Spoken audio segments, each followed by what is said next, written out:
Thoughts on the ceasefire deal.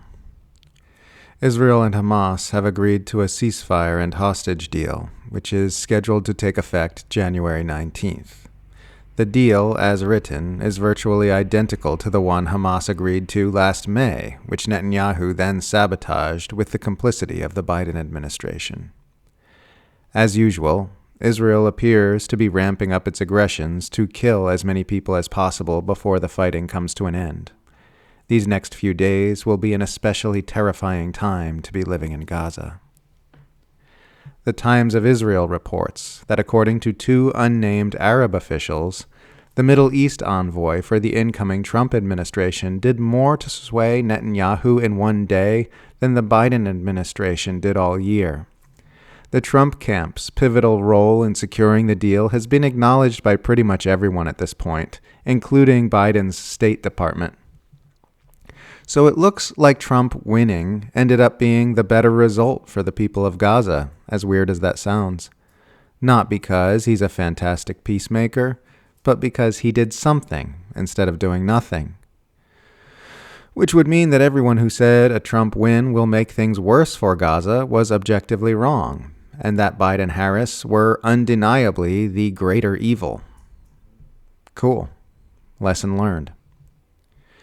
Don't get me wrong, Trump is going to be terrible for the Palestinians, terrible for the Middle East, and terrible for the world. And it's very possible that even this basic, bare minimum end to an active Holocaust won't hold. I'm not praising Trump, I'm shitting on Biden. Biden, who could have ended this all with a phone call at any time and chose not to, every day for 15 months.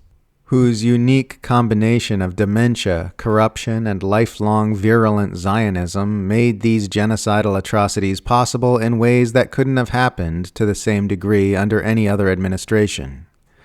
Whose Zionist handlers pushed through as many crimes against humanity as they could possibly cram into the remainder of their administration while stalling peace efforts by hiding their true intentions.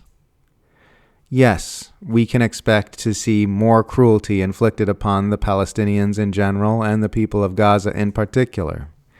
Yes, we can expect Trump to shower Israel with gifts while ramping up tensions with Iran like he did in his previous term. None of this changes the clearly established fact that Joe Biden was a uniquely horrible president for this point in history, and that humanity would probably be better off if he'd lost in 2020.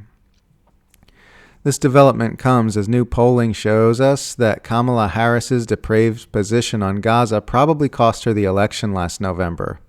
A poll released on Wednesday by IMEU Policy Project and YouGov found that among people who voted for Biden in 2020 but didn't vote for Harris in 2024, Gaza was their number one reason, surpassing even issues like the economy and healthcare.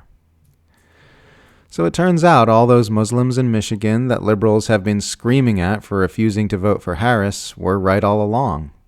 Kamala Harris told them, "I'm speaking," when they protested her genocidal atrocities at a political rally in Detroit.